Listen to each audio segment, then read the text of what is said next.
Let's bring our next storyteller to the stage, Joe Charnitski.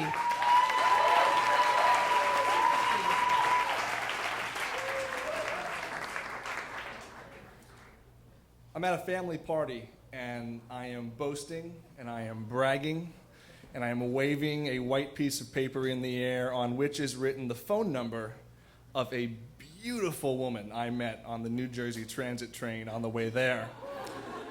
And when I tell the story of how I acquired this number, my chest puffs out even a little bit more. She was across the aisle from me, eyes closed, head tilted in my direction. I wrote a poem for her on the spot. That's right, a poem. It included such couplets as, "If the rattling of tracks would for a moment relax." It was really good. It was really good. And I tapped her on the shoulder and I asked if I could read it to her, and for some reason she said yes. And so I crossed the aisle and I read it, and she liked it, and we chatted.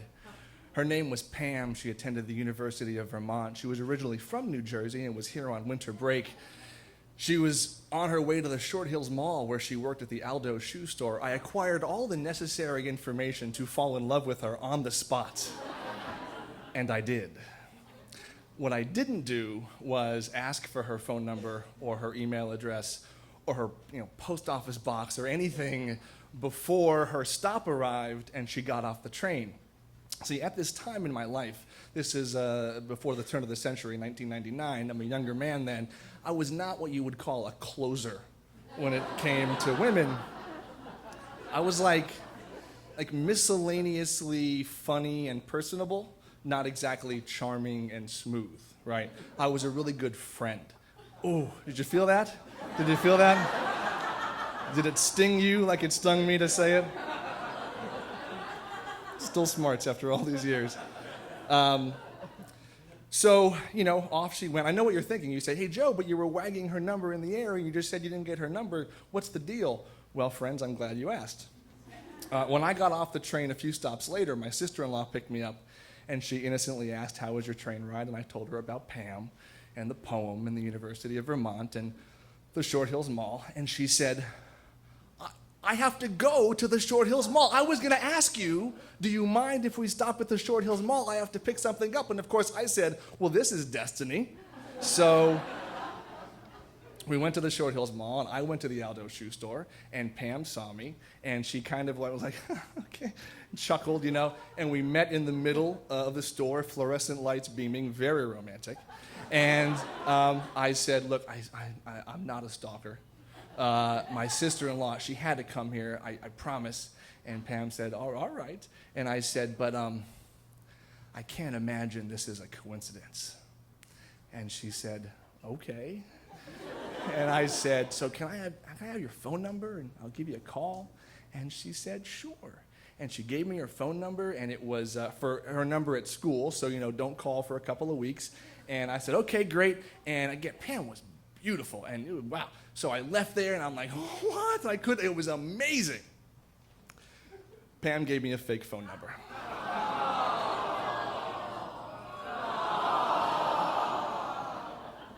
And I went to this family party, and I was, "Look at this, everybody," and every friend, "You're not going to believe." And I realized the first hint that she gave me a fake number was when I called it, and it was not a real number. It was disconnected, and like, meh, meh, meh, whatever that noise they make. And the second hint was when I called the University of Vermont just to make sure maybe something was wrong, with their phone. I called a few numbers at the University of Vermont.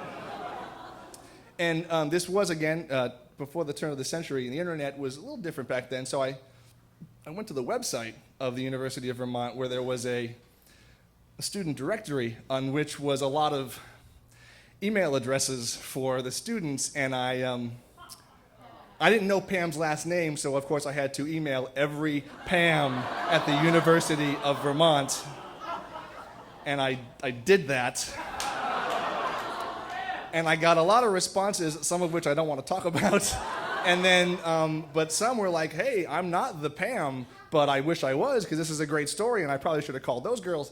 And then I got one response, and it said, "I'm not the Pam, but I know the Pam, and it's a fake phone number." Now, so I'm disappointed, of course, and I'm embarrassed, and I have to go tell everybody when they ask, as of course they were going to because I was such a big mouth about the whole thing. Hey, what happened with that girl in Vermont? What about Pam? I'm like, yeah, well, it's a fake phone number, And I was humbled, certainly, but I've learned in the years since that that's almost never a bad thing, to be a little bit humbled. But here's the thing, as I look back on it. Still, of course, a little smarting, it still hurts a little bit. But in the years since, I've gotten better at the closing. And I've gotten girls' phone numbers, and they worked, right? And it took some courage. Thank you very much. It took some courage, for me at that stage of my life to reach across that aisle and tap that really attractive woman on the shoulder and read her this ridiculous poem. And maybe it was the first step, I had to take to eventually get to the point where I am at now. So I've let it go. I've made peace with the past. But, since this is being recorded, Pam, if you're out there, give me a call. Thanks.